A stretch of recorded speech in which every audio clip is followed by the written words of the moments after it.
Ese mama ukamugiye kujya muri Kongo azavayo amahoro? Yesa, reka twizere ko mumeze neza cyane mwe mudukurikirana hano kuri Bikorwa Official. Ikaze nk'ibisanzwe twagarutse mu makuru yacu y'imyidagaduro kuri Bikorwa Official.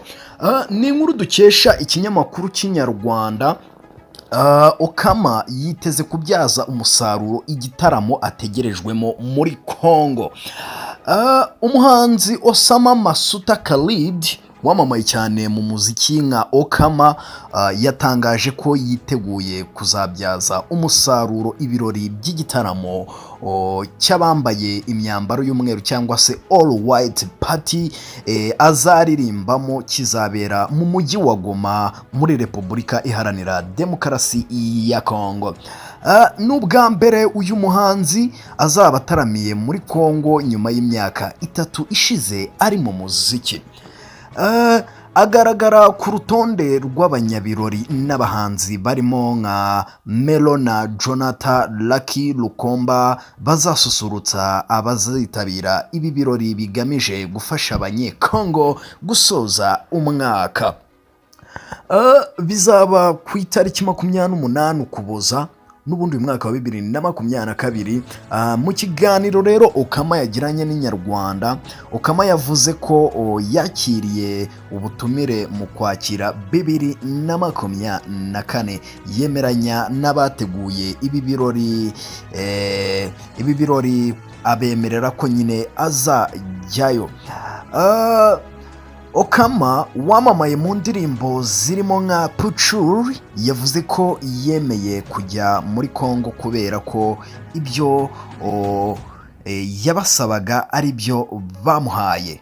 Mu magambo ye ari kuganira n'Inyarwanda yagize ati: ntabwo nafata umwanzuro wo kwemera gukorana n'abantu mbona ko hari ibintu batari kuzuza bijyanye n'ibyo nsanzwe ngenderaho. So bivuze ko ibyo yababwiye akeneye barabimuhaye, barabimwemereye, nawe ari ready, ari tayari kujya gutwika muri all white parties.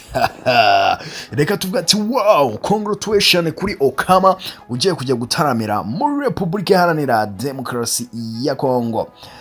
Uyu muhanzi yavuze ko ibi birori yatumiwemo muri rusange bigamije guhura n'abafana tukishima, ariko wabonye ko abazabyitabira basaba kuba bambaye imyambaro y'umweru nk'uko byumvikana mu izina ry'icyo kirori ni all white party. Okama yavuze ko atagenzwa na kamwe muri ibi birori kuko nk'umuhanzi birashoboka ko hari igikorwa yakorana n'umuhanzi wo muri Kongo igihe baba bahuje. Muri make no kuvuga ko azishabikirayo n'agakorabo.